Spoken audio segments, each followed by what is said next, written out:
This is a secondary alkyl halide, right? Because it only have a two carbon chain connected to it. If using this small base ethoxide, if using this big base for the p-butoxide, let's see what happens. There is a two adjacent hydrogen. Base can come and pick up this hydrogen, making a more substitute double bonds. Base can either come pick it up and then you get a less substitute double bonds. Depending on which hydrogen they pick it out, you get the double bonds in different positions, right? I think you know that. This is a di-substitute double bonds. If you take that one out, that's make a mono-substitute double bonds. Which one is going to a major? You already know the answer, right? The more substituted one becomes a major, and yes, it is. It's about 83% and 70%. We can clearly see that the more substituted one made 4 times more than the other one, or more than 3 times. Let's say p-butoxide. That's the one that you see could give a problem.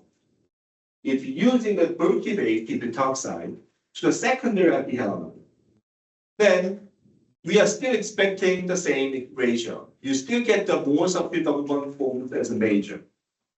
So up to a secondary alkyl halide, this bulky base doesn't provide any problem.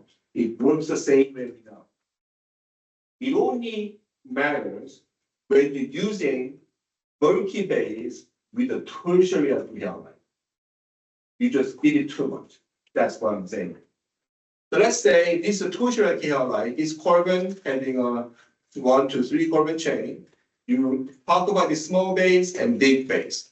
If you're using this small base, then you pick this one, this hydrogen, you're gonna make a double bond here. That's make a more substitute, tri-substitute double bonds. If this base comes and pick up that hydrogen, you're gonna get the less substitute double bond with this one. This small base, yes, they make some more substitute double bond as a major. So still the side chain product is a major here. But as I said, bulky base with a tertiary alkyl, that's the situation we're talking about. Bulky base with a tertiary alkyl, you get the opposite ratio. You get the less substituted one as a major compared to the more substituted one. So that's a Hofmann product, less substituted one becomes a major if you react in tertiary alkyl with a bulky base. Other than that, you get a side chain product as a major. Bulky base with a secondary alkyl halide, you get the side chain product as a major, which means a more substitute double bond as a major.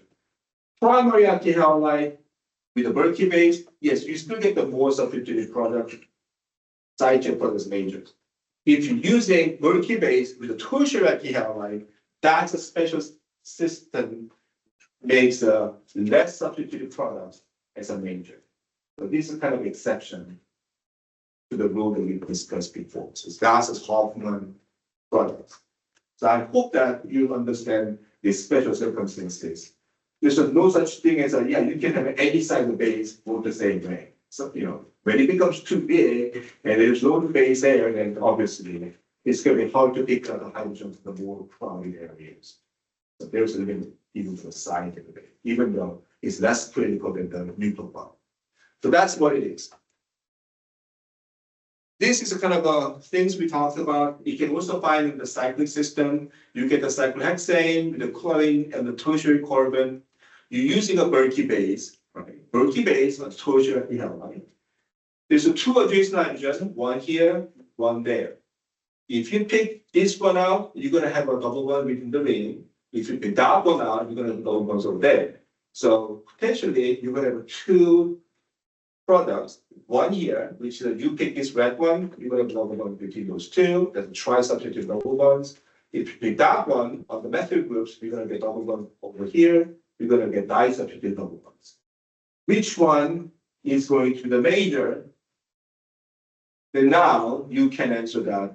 Not this. That should be the major, right? Because this is a bulky base on the tertiary alkyl. That's the reason why the side chain product doesn't become a major. If you're using small size base like the methoxide, then this would be the major. But the tertiary alkyl with the bulky base, that combination is just regular because you did too much. That's why you get that. That's another way you can also make it bigger. Think about that one. This is even bulkier than that one. It's just a methyl groups. It's a huge 3-ring. You base them with really huge base. And then done that, you get those two measured by the, same thing we expected. Hofmann becomes a major.